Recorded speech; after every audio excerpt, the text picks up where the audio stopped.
Greetings, everybody, and welcome to Candid Live. Yes, it is Thursday, the 16th of April, and you're all very warmly welcome here to the studio tonight for a little chinwag. Yes, I said chinwag, with the wonderful Karen Logue, who's all the way from Kentucky, but we're going to get to her in a few minutes.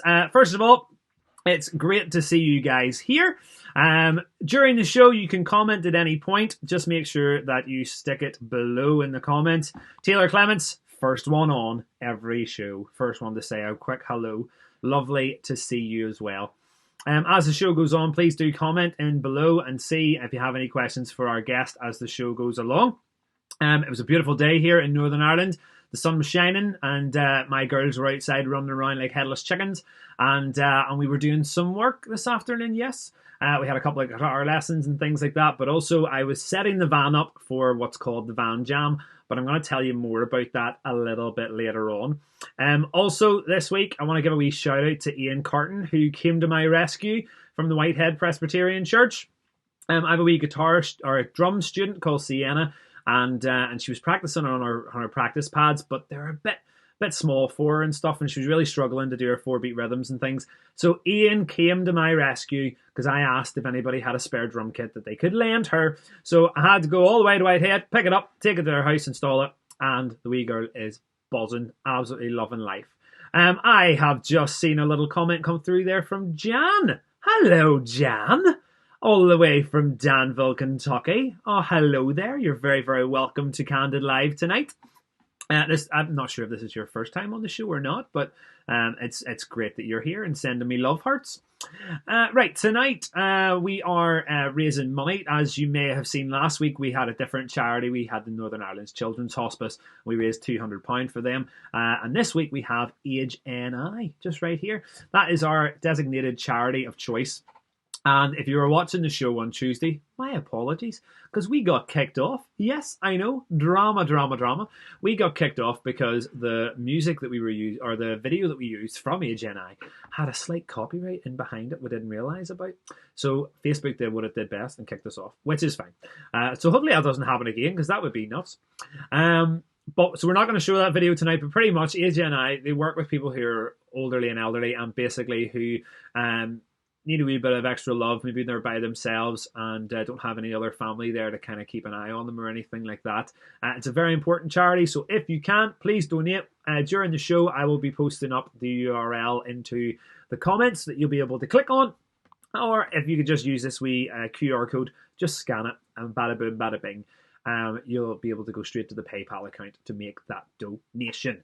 But don't feel you have to. It's only if you really want to, because I know there's a lot of families out there at this time with the COVID-19 who are struggling financially as well. So there is lots on our show tonight. Really, really, really buzzing to have this wonderful lady with us. And before we do that, I have a little video. Yes, I have a little video. And this video is of our summer camps over in the West T Hill Community Theatre. Now, there it is there. So basically, most years we go over, I think literally for the last 7, we've went over every single year, but it's kind of topped and tailed between a big cast and a smaller cast. And this year we're hoping to take a big cast, fingers crossed, toes crossed, the whole heap, guys. So hopefully that'll work. Ralph Ansley, hello, it's good to see you, sir. And we have Vicky Anderson waiting in anticipation for tonight's show all the way from Missouri over in America as well. Guys, she just commented. Yes, Julie Taylor has just commented. She is watching the show as well. That is mega. Guys, we have people from all over watching the show tonight. That's class. So enough of me jibber jabbing. Here we go with the promo video for the Danville Summer Camps.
yes, that was our promo video from 2018, actually, funny enough, that was from. But without further ado, folks, I am going to bring onto the screen with a rapturous round of applause the lovely Karen Logue. Oh my! There you are! You're here! It's like you're in the studio in the middle of Carrick. I'm buzzing. That's class. Karen. Hi, Ryan. Hello, Karen. It's lovely to see you. And I know that all people who are watching right now are freaking out as well. Michael Newmeyer straight on with a hey, K-Dog. What is happening? All right, K-Dog. K-Dog. She's here, yes. Pipes. And Hannah Greenaway, she's giving us a wee round of applause for that promo video. That's she is wonderful. loving that as well. She's buzzing. Karen, you're pulling in quite a crowd here. This is going up and up and up and up. All the 21 people, like. Oh wow! we are blowing up Facebook here tonight. Oh, that's class. That's wonderful. I know. How are you? I'm doing very well. I'm not too bad at all. Like I said, I got a wee bit of sun today. Actually, if I bring my brightness down here, look, you can see it a bit. We're outside. And then my mate Mark, he had a couple of swingy things and slides and stuff like that. They weren't using anymore, so we got that, and the girls just thought it was a field day. So they've been doing really, really well, Karen. They've been loving life. So they have loving life. Are you loving life? Well, it's a beautiful day today, and that helps a lot. Yes, it really does. Here in Kentucky, we're on what they call shelter at home or whatever. Okay. So I come into the office once a week and check the mail and the messages, and so I'm in the office today all by my lonesome. Do you remember that time? Okay. Do you remember that time I was in the office and I answered your phone a couple of times? I'm sorry, you broke up just a little bit. Do you remember that time I was in the office and I answered your phone a couple of times? Yes, I do. Yes, I do. Yeah. That was a good time as well. I think the people on the other end had no idea what I was saying in what way, shape, or form. Well, of course they didn't. They thought I called West T Hill Theater. Yeah. And who is this strange young man? Shamrock's pub down the road. That's who they got. A little Jessica Logan was not little, like she's, Jessica Logan has literally just said hello there to you, Karen, too, on Facebook. Oh, sweetheart. Have hello. you seen her son, Logan? He is the cutest, what a doll baby. Wee thing. What a doll cutest baby. Wee thing. I personally think we should get him and Isaac in the modelling careers. Me and Jessica would be rolling in it because he is they're both stinking adorable. Yeah. Oh, the two little wee boys. Two little wee boys. The wee boys. I can't believe as well. Like we talked before we come on the show just for 15 minutes to make sure all the connections and stuff are working, microphones, all that kind of stuff. And I said this statement to Karen. I said, Karen, during the show, we'll just have a wee chin wag. And Karen erupted in laughter. And I was like, you never heard that before? And she's like, no, never heard that before. So hashtag chinwag for the show, guys. There you go. That's your hashtag for the show. Hashtag chinwag. A wee chinwag. That's funny. So what? Do you know what popped into my head as well? Whenever you said it's a lovely day here in the neighbourhood, I kept thinking of Julie, who's again commented just below, and I was like, it's a lovely day in the neighbourhood. Well, she is the world's biggest fan. She is, and you know what I did deliberately? When I was flying home from Australia about 3 or 4 weeks ago, after being out for my mate's wedding, I was watching Everything and Its Mother on the flight because they were so long, and one of them was that new one with Tom Hanks, and I started to watch it, and I'm not going to lie, I was a bit freaked out. I was really creeped out by him at the very, very start. Just because really? There's nobody like that in this world nowadays, I think. He was one of a kind. And Fred Rogers, Part of you sat there watching it thinking, I was on the side of the journalist, in the sense of like, is this guy for real? Like, because obviously we didn't really know who Mr. Rogers was over here in the UK. You asked Julie. He was definitely for real. Oh, yes. Well, I think you definitely caught that from the end of the show and stuff like that with everything that went on, that he was very much no holds barred. He was a brilliant fella, so he was. And Julie's like, she just commented and said, I feel this show is meant just for me. Because we're talking about her. Julie, it's not love. It's not about you. It's not all about you, darling. Get it out of your head. Seriously. Unbelievable. No, I'm only kidding you. We love you, really. No, let's talk about me. Let's talk about Karen. Karen, start us off. Give us a wee bit of an idea of your background. Where are you from? And how did you come to be where you are now? Oh, that's a long story. All right, well, But we're to only make here it for as like short half as an I hour. We're only here for half an hour. I was born in Camden, New Jersey, which is really New a Jersey, huh? very unusual place to be from. But I grew up in South Jersey, even though New Jersey is a very small state, probably the size of Northern Ireland. Oh, okay. There's a south and a north, similar to what you all experience, and we were very different.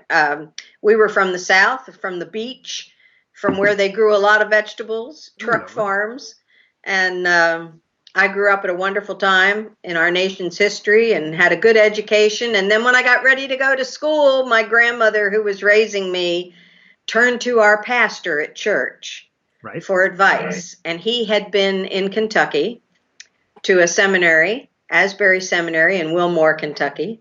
And he said, I think there are a couple of small colleges in Kentucky that would suit Karen. And he said, let's send her to one of those.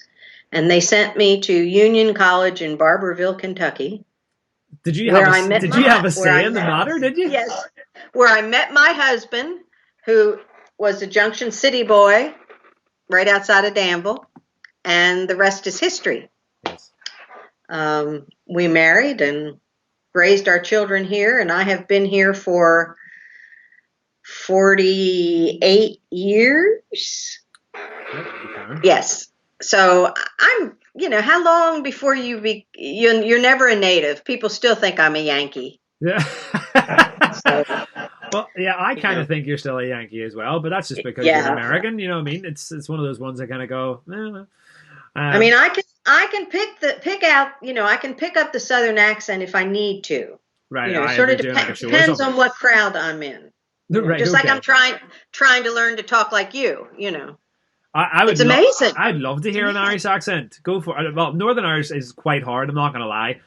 Southern Irish seems to be the one everybody kind of does very, very well, but Northern Irish is very, very hard. So, Karen Logue, your spotlight's on you. Here we go, kid. So, no, I can't really do it. No. I've only learned a few words. Like amazing. It's amazing. I remember the first year we'll have that a happened. Chinwag. We'll have a wee chinwag. Was it Aaron Watson or something said it at the time, and you just kind of went, huh? Literally, one of the guys straight off airplane, this is amazing. And you were just like, what? Amazing? I still have to say, excuse me, Ryan, what was the worst one is when we're talking and I say the word eight, and you're just buckled over a seat somewhere laughing your head off because we said, right guys, saying 8, the number 8. 5, 6, 7, 8. And they're like, 8? What the flip does 8 mean? And you're like, 8. I'm sorry, 8. So there you go. Right, Karen, we're getting that's a little bit of my background, and yes. and as far as drama is concerned, I've always been dramatic, involved in everything in school and college, and but it wasn't until I met West Hill here in Danville that I got really involved with theater again. Right. Okay. So that's a great topic to talk on because we spoke about this before the show started, and what I had said to the guys was. A lot of them go to Danville and a lot of them do the project with us in the summer, but go to the West T Hill Theatre and know nothing else about the man who started it. So if you can, give us a wee bit of a background and what was the man like behind what this amazing theatre does? Okay, so West T Hill, that's an unusual name to begin with. You don't know a whole lot of gentlemen named West. That you don't come across too many of them. But anyway, His name was West T. Hill, and he was a drama professor at Center College, which is located here in Danville, a wonderful liberal arts school.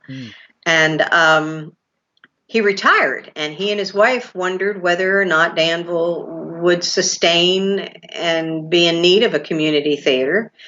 And he started some meetings, just some gathering meetings of different community members. Anyone was invited.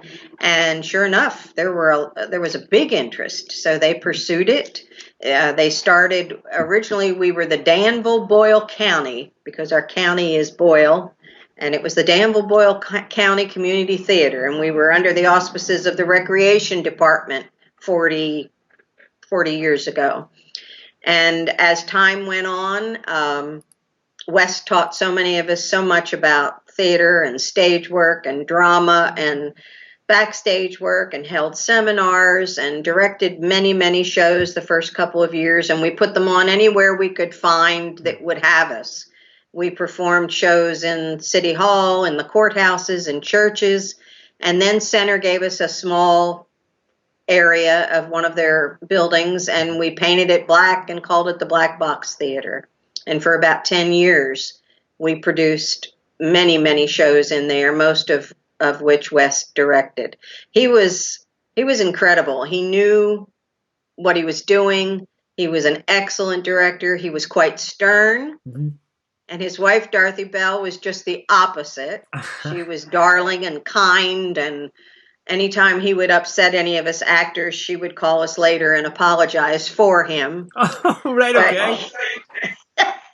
But he cracked the whip and knew what he was doing, and we put on some excellent productions over the years. And I just started getting involved early on, and I was in a couple of shows that Wes directed and learned so much. And then at one point, he sort of put his arm around my shoulder and said, "I think you're director material, and I'd like to have you under my wing here and see what we can teach you." And he sure did teach me a lot. I was going to say, that must be some mantle that came from him, with regards to that. Yeah. And I just found out an awful lot. Some I didn't really want to know. I really think I'm better at directing than I am at acting, although that instant gratification you get from performing is wonderful, and the gratification you get from directing is a whole different ball game. Mm-hmm. It's more of a group effort, and if the show is really bad, you get blamed for that. If the show is really good, the actors get the accolades. It's very true. It wouldn't be until 3 or 4 days after a production or something. You do have people on the way out say, "Listen, that was brilliant, thanks very much," and all that kind of stuff. But you start to get some really true, heartfelt comments and stuff that come through a couple of days afterwards, and they kind of see all the hard work. My favorite comment ever came when we did an adult show with adults of kids who were going with us to Dance Excellence as a fundraiser, and there was a guy, Austin, who was there, and I said, "Right, meet us here at this time. We'll set up and we'll do the show." He arrived in, and he had no idea that we did all of the lights, all the rigging, all the sound, the directing, all the AV, the curtains, everything. And he kind of sat there and all going, "I will never look at a production that you guys do again the same way." Right. And it was really, really cool to see that. I think it's funny, Karen, that whilst we're having a chinwag here, most of our Facebook friends are having a chinwag with each other as well. Of course. Julie and Jan are just like, "Hi, Jenna. How are you, Jenna? Love you, Jenna." And listen, we are just craving social contact. It's one thing to be socially distanced, but at least here we can be in contact with one another. I know. But it's good to see all these names coming through. Unbelievable. Somebody was even saying, Karen, Luann Littlefield, is it? Said, "Karen, sing your song from your first childhood role," which I'm going to say nah, because I've heard you sing it like 100 times or more. I think I don't want to put you through that. Thanks. Jan then says, "Ryan, say cow. Remember how the kids at camp didn't know what you were saying?" And I'm like, thanks. It was because we were playing an improv game called Aliens, Tigers and Cows. Now, if you know how to play it, good. If you don't, go look it up. And we were playing this game, and I literally said, "Right, a cow." And a cow. And they all went, "A what?" A what? I'm like, "A cow." And they're all like, "I'm sorry, one more time, please." And I'm like, "A cow." And then I think you stood up or somebody else stood up and said, "He's saying the word cow." And there's me being the guy at the front, mortified but having to put on a brave face. So here, Karen, do you have Instagram? No. Yeah, I do. I don't use it very frequently. You need to start following Sophie Greer. Oh, yes, I did see that. Oh my days, that woman is doing wonders. So we shout out to, I don't know if it's hashtag Sophie Greer or whatever on Instagram, but some of the stuff that she's doing is absolutely incredible. Anybody else who's watching, make sure that you follow Sophie Greer. She did this Charleston thing. Did you see that the other day? Yes, I did. Oh, I sat and watched that thing, and that's amazing. What was the one she was doing when she was in her backyard? Well, that's kind of like she does multiples. She does. Cyndi Lauper was in their backyard where she. Oh, did that's right. Girls That's Just right. Want It to was Have Fun. Cindy. Yeah, And then Cyndi Lauper. last night when I was in Whitehead picking up the drum kit, I drove past her house and gave her a quick hello, and she came out. And now we were social distancing, but we were talking, and she came out wearing this outfit, and I'm looking at her going, "Are you all right? Like, what's going on here?" And she was like, "No, this is for my video. I'm trying to keep on top of it here, trying to be creative." And I was like, "I love that. That's fabulous. Who are you?" And now she was Cheryl Tweed. I think it was her original name. She just gets called Cheryl now. I've not Cheryl Cole. There you go. And she was doing like the Fight for This Love thing, and I was like, "This is amazing." So she had she was doing Girls Just Want to Have Fun. That's what she was doing. Yeah. Had the glasses and all, and the hair and the ribbons and stuff, isn't it? Yeah. I don't know. I'm excited to see. Karen, you should lay down a gauntlet for her right now. You should, because she's listening. She's commenting here. She says, "Oh, stop it all! I'm blushing." But you should like pick a song before our interview's over. Pick a song that has an iconic dance or something to it, and say, "Sophie." Well, you know what I'll say, Uptown Funk, which is hilarious because so to all of our listeners, we did this. Was it 2018? Yeah, it was last year. Was it really? No, it wasn't. That wasn't last year. Or maybe it was 2 years ago. Yeah, maybe it was 2 years before, ago. Yeah, 2 years ago. So we did this. Bruno Mars had just come out with it. Yeah. Yes, because we did a chart show medley that went from like ragtime and Charleston stuff right through to modern day hip hop, and Uptown Funk was the closing piece that was going on, and you just fell in love with it. Like you were. Like full on, like everybody's up on stage dancing, and there's Karen in the wings, giving it stacks. So that just became the iconic Karen Logue is a party animal when she hears Uptown Funk. And Karen, tell us what you just told me before we came on the air. I walked in the wing. I'm only coming in one day a week now, and I turned on the radio to do some paperwork, and sure enough, what do you suppose was on the radio? Uptown Funk. So I had to boogie down before I shared this time with you. See, the good Lord knew you needed a pump up before the show, and he's like, Uptown Funk, you up, sit up. So that's right. There you go. So Sophie has commented and said, "Yes, we need ideas." Julie has said, "Sophie, you're amazing." And we have multiple other people watching and commenting below as well. So, Karen, let's talk a little bit more about theatre background with your good self. You've obviously done a number of shows and directed a number of shows. What would be your favourite and least favourite or most challenging? Let's put it that way, because every show has its own challenges. It's never a case of going, "Oh, I hate that show." But what would you say would be some of those ones that you've really loved and embraced, and some of the ones that you've thought, "Oh, that was a wee bit tricky"? Yeah.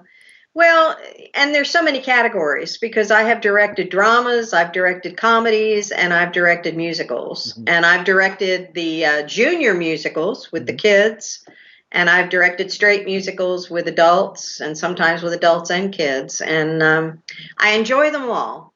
I prefer to direct comedies. Okay. But I love the good dramas, and we've had some wonderful dramas, some original dramas. One of my favorite shows ever to direct myself was a drama called Spring Cleaning, and one of our local gals, Elizabeth Orndorff, wrote it, and it was just a beautiful piece about an Appalachian family and serious drama. And as a matter of fact, Jan was in that, so if she's still on, kudos to her. It was an incredible production and well written. And when a piece is well written, it's so much more enjoyable to direct. It almost directs itself.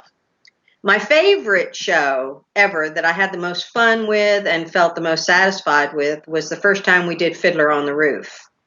And it was a huge cast, and we had wonderful music people, and I was just real proud of that piece. That's a beautiful piece. Mm-hmm. Anyway. Yeah, it's a class one. I got to see it when I was in LA for Dance Excellence. Now, even the most recent show that I've done that I had the most fun, and yet it had some real challenges, was Young Frankenstein.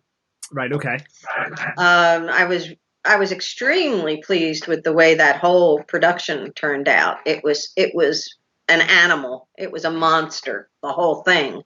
And it took a whole village, backstage, on stage, around stage, to pull that off, and I was very proud of that. Yeah. I was trying to figure how many shows I've directed in the last 40 years, and I just sort of lose count. I know. I started Every one of keeping them, tally, and every after a one of while, them, just you lost know, them.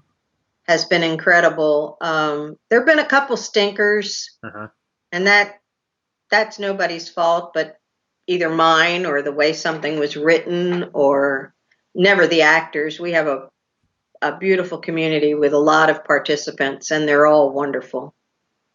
But we just had a comment from Danielle Burke, who says Young Frankenstein was amazing. Yeah, she loved it. Hi, Danielle. Hey. Oh, she's got some children that have just recently gotten involved in theater, and that's so wonderful to watch over the years. We've had so many kids to grow up in the theater and go on to amazing careers, some in the arts and some not, but it's just been such a privilege to watch those kids grow, and none of them are stinkers. They're all wonderful.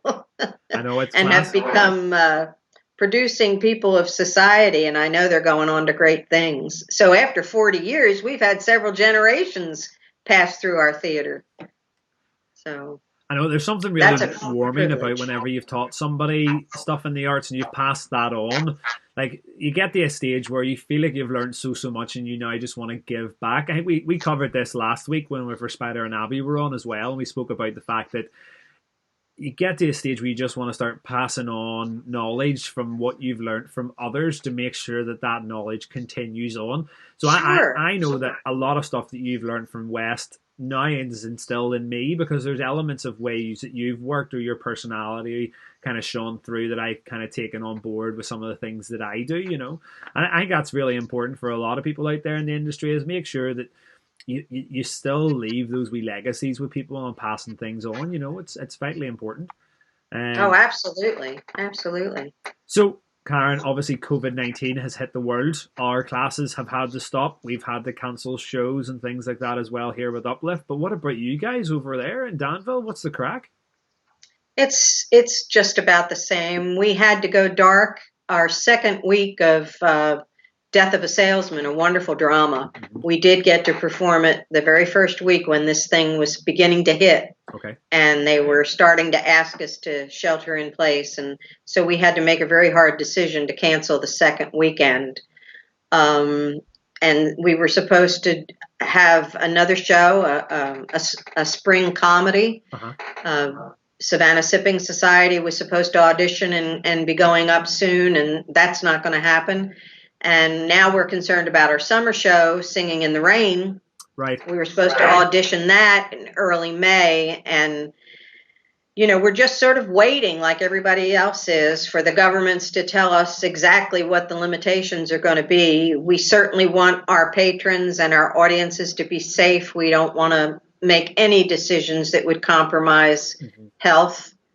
So we're just kind of holding on, trying to keep up with our utilities and expenses, and letting people know that we're here on social media. And this is great, Ryan, because we are still here, and it won't be like this forever. And I'm still here. So the board will get together as soon as we know where we are in this peak and flattening of the curve, so to speak. Well, that's it. We've kind of been told it's another 3 weeks or so of isolation, but the curve is starting to come down and all that kind of stuff, which, I don't know, it kind of builds up a little bit of hope in the sense of you think you're coming out of it, but you just don't know. And I think that's the part we just have to be aware of, is you just have to be ready to go with whatever you're kind of told. And that's right. And we're learning as we go, so that if anything like this ever happens again, we'll know what to do. But we're not going anywhere. Not after 40 years. We put 40 years into this theater, and we're not going anywhere now. Yeah. Well, that's it. And we'll make our decisions about our summer camps. They may not look exactly like they've looked in the past, but I think we'll be able to come up with something. And you can count on us being here and doing the very best we can to bring dramatic arts to this wonderful cultural community. Well, I think you spoke about it earlier on with regards to the community you have in around you, and that's one thing I really want to try and instill in Uplift, is that we are a community. We are a collective body. It's not just me and Amy. It's it's us as a team and stuff. And I think as well that when, fingers crossed, God willing, everything goes ahead and we're able to bring our summer cast over to run the camps. We'll do everything in our power to help the theatre out, to make sure that everything's kind of covered and all that kind of stuff. If I even have to send Harry Smith to busk on the corner with Josh Orr, let's do it. Do you know what I mean? It's an extra few dollars towards the expenses, so we'll do whatever we can, and we'll share a wee bit of love and things like that as well. So we've got that coming on. We've also got our fingers crossed the exchange program with some of our youth goes ahead as well, which you would be the chaperone on. So you'd be coming over here to Northern Ireland for a week or so before we all come over to Danville for a short period of time as well. So some of our listeners may not know about that. That's a Sister Cities promotion. Yeah. Sponsored program, and it's great. Yeah, I'm supposed to bring over 5 of our local young people and bring you all back with me. Even though we're all flying back on separate day, times. The same day we're flying back, but on different airlines. We'll be able to wave in the sky. Oh, the lovely Amy Montgomery has just commented as well. She says she just came on, and she'll rewind it back later on and watch it a bit as well. Julie is still commenting. Julie, you're still going strong here. Still going strong. You need to come on every single show. She says, yes, Sophie, Dance Monkey needs to happen. I don't even know. I don't even know what that means. I know it's a song, but is there a dance to it as well? I don't know. If there is, Sophie will find it. Sophie will get it. Yeah. That's class. That is brilliant. Karen, so have you done much jet setting yourself? Have you been anywhere else? I know you've been over to London before. You came over with, was it your daughter? Yeah. We went on a Wesley pilgrimage because we're sort of dyed in the wool United Methodists and the Wesley brothers, so we went over there and had a wonderful time. I remember talking to you when I think I was in York. I think you were sitting at a sandwich or a table eating a sandwich, cucumber sandwich or something. Yeah. I don't even think we had met yet, had we? I don't know. That was 2014. I don't know. But anyway, no, I haven't done a lot of jet setting. I right now, the only place I really want to go at this particular moment, other than an Ireland trip maybe later, is to see my grandchildren. Oh, right, over in Texas. Yes. Because your kids aren't in Danville or Junction City. Your daughter is where, and your son is down in Texas? Our daughter Kelly's in North Carolina. And our son Christian and his family are in Abilene, Texas, out in the middle of the desert somewhere. My days. Amy keeps asking me if we ever move to America, where would I want to live? And it's a hard question. It really is, because there's parts of my life I could see in Danville, and there's parts of my life that I could see in other parts. I think California, New York's not really something that appetizes me too much. But I've never been to Colorado, and I've always been intrigued by Colorado, and we do have family in Colorado. So it's Oh, really? Who's in Colorado? Vicky's sister and her husband and stuff. Yeah. They're over there. So we'd hopefully at some point try and get over there to see what Colorado is like. We need you and want you in Danville. Oh, is that what it is? It needs me and wants me in Danville. Well, there you go, folks. You've heard it here live on the show. I'm gone. I'm just moving to Danville in general. There you go. There you go. I keep the flame burning at the West T Hill. There you go. That's right. There you go. There you go. Oh, Karen, you are an absolute saint. Do you know that? Oh yeah, that's me through and through. No, nobody would call me a saint. Nobody that knows me would call me a saint. We all know your middle name. We all know your middle name. Oh, I know. You named Isaac after me. That's not the middle name I was talking about, but sure, we'll talk about that for a second too. Yes, my son is called Isaac Nicholas Lee Moffett. Now, I let Karen into a wee secret here, right? So we were originally going to call Isaac Elijah, because we just liked Elijah and we thought we could call him Eli. But when he was born, we kind of looked at him and was like, this boy is not an Elijah. No way is this boy an Elijah. And we kind of really thought about it. And literally the one name that stuck with us was Isaac. Because every time we said his name, he laughed. And even if you know our son now, every time you even look at him, he laughs. And it's perfect because Isaac means little laughter.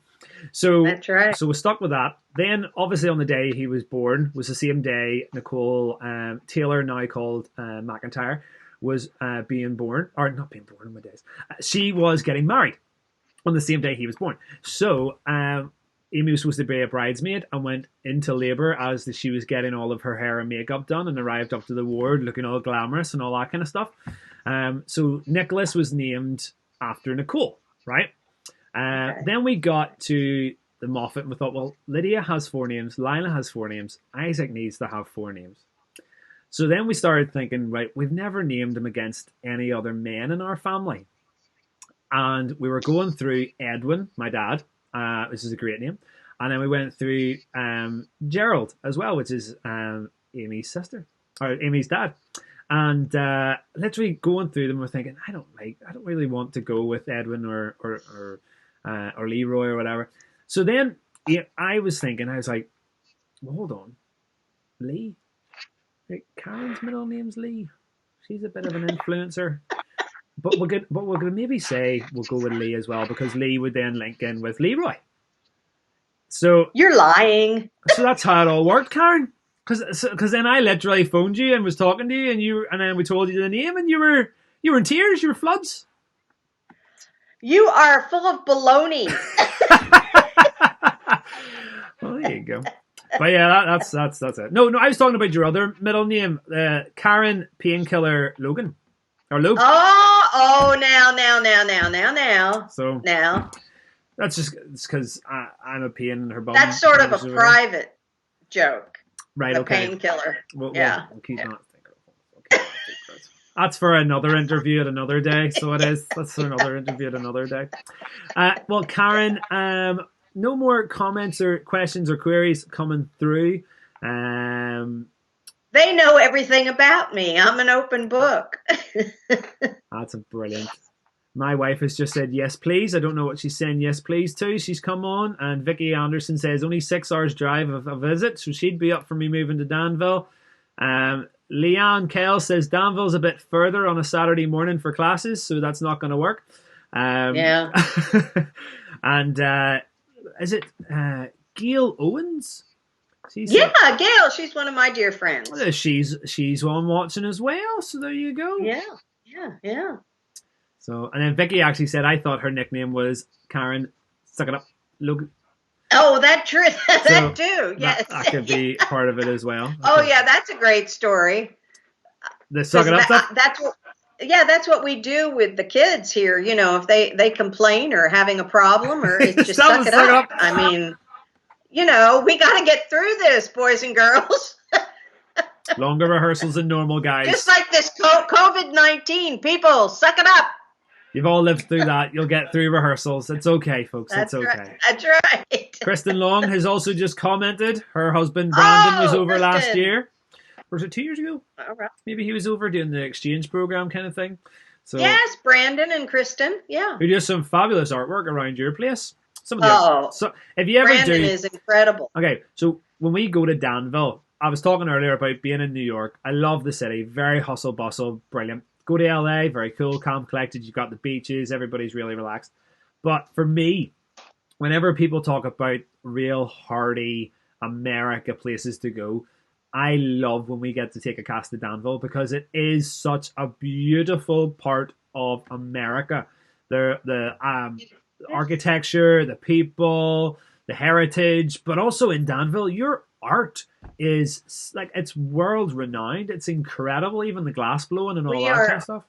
We are so blessed here in Danville. Yeah. We are such an art loving community in every aspect, visual arts and dramatic arts and you name it. And we're so supported. Our people are so supportive. That's why we still exist, is because of our patrons, all the patrons of the arts, sister cities, you name it. The Arts Commission, the Community Arts Center. I mean, it just goes on and on. Pioneer Playhouse. I mean, we are Center College, Norton Center. We are so blessed. It is. Yeah. And when you think about it, like, Danville's not overly much bigger than Carrick. No. See, that's the crazy thing, is it still has in around, 44,000 or 46,000 people? Don't ask me statistics. I don't know. but they seem roughly around the same size. And Carrick, we have Uplift, and we also have Studio 86. And even at that, you think to yourself, more people would love the arts if they just give it a try. So that's all we can do is encourage people. Well, creativity is such a human need, right. And especially even now, it's amazing how creative people are being during this COVID-19. Well, it's heartwarming and it's hopeful, and it gives me hope for sure to see these kids making chalk drawings and pictures on their windows and videos and music. This is true Americana here. That's why if you ever move to the States, that's why you need to be here. That's why I need to be there. We also talk about your earrings. I don't know if anybody else noticed in the show that your rainbow earrings. My rainbow earrings. Yeah. A lot of symbolism there. We won't go into it, but they're beautiful. We're looking for the rainbows right now in all of this. We are. And I'm sure they will come. I love that. Karen, I think that's a perfect part to end our conversation on. I know me and you will probably chat a lot more over the next couple of weeks and stuff about summer projects and things like that. But my studio audience just wants to give you another big round of applause for being with us. Thank you. Thank you. And we love you so much. And again, thank you for being on the show. Yeah, it's been an honor and a privilege and a great part of my life to have you all in it. Thank you. Mwah. Love you, Karen. Love you too. Bye. Bye-bye. So guys, that was the remarkable Karen Logue from the West T Hill Community Theatre over in Danville, Kentucky. Just a couple of quick things before the show comes to an end. We do have our video from the vault. So I've got a video of one of our casts performing. They did a thing called Variety back in 2018, and we did a massive medley called Legends, so we're going to show that very, very soon. Just a couple of quick things in our news section. Boom! Do you remember this guy? I posted this guy up on Tuesday in the show, and I was like, is it a wasp? Is it a bee? What is it? Apparently it is a hoverfly. It's a hoverfly. Apparently they're going nuts all over the place at the minute, so if you were wondering what they are, they're not wasps. They do not sting. They do not bite. They're just called hoverflies, but it's because they're yellow and black. People are kind of slightly freaking out. A couple of things as well. Karen's still on the line there, but you can't see her. Sophie Greer just straight up with what an icon. Absolutely, she is. The next week, we have two other very, very important guests coming up. The first one is this guy here right beside me. This is Mr. Aaron Kavanagh. He is a performer over in the West End and all over places and cruises and stuff like that as well. He's home for now, obviously due to the COVID-19, but you'll be able to hear more about him and see what he kind of does. And he'll also be playing piano and singing us a wee song during the studio sessions on Tuesday. Then on Thursday, we have my good friend Nadalina Nasruddin. She is the founder of Rise Up For You, which is a company based over in America that is all about empowering you through human skills to be the best that you can pretty much be. And this was actually a picture taken from her when she did a TED Talk about a year or so ago. So she'll be on Thursday.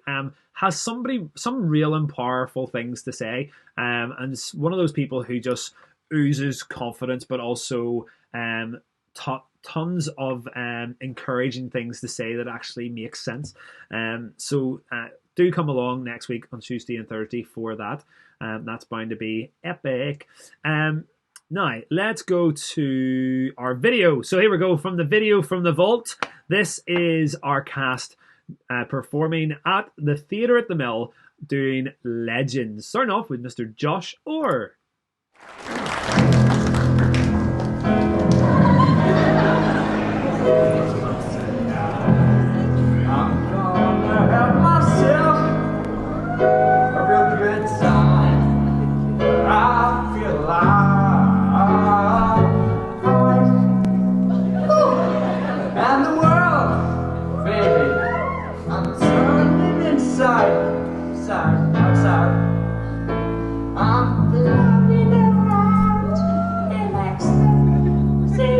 So don't stop me now, baby. Don't stop me, 'cause I'm having a good time, having a good time. I'm the dog, crying all the time.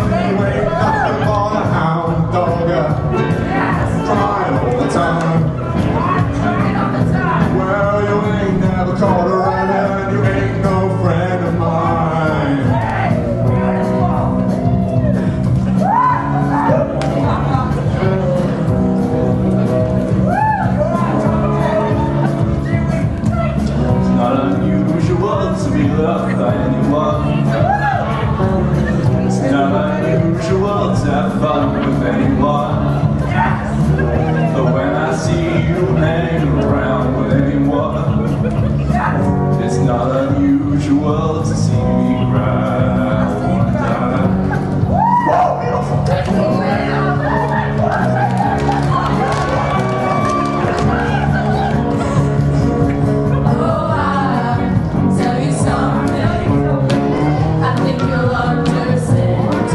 When I say that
tired, but the show's good. I think I might not.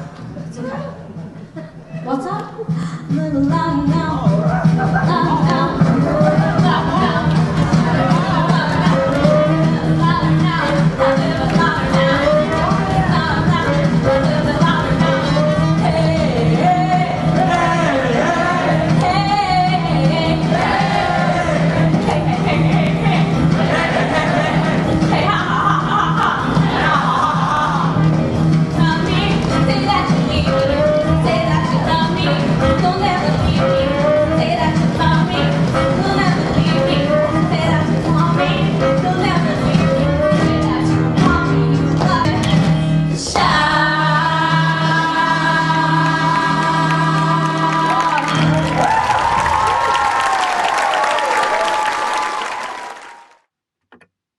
Oh yes, that was our variety cast back in 2018. A lot of youngins in that one, so there was. They're a lot older now, obviously, as well. But, guys, well done. That was brilliant. That was a wee video from our vault. So, guys, that's pretty much us for Candid Live for this night. Thank you so much to everybody who commented and watched our interview with Karen Logue. Before we go, I did tell you that we had one other thing that's kind of coming in the works. It's the Van Jam coming soon. I actually was out today, pretty much all the recording studio stuff and lighting gear in the side of the van, making it into a staged area so that we can do like a little concert series. So Lydia was singing a few songs, Lila was singing a few songs.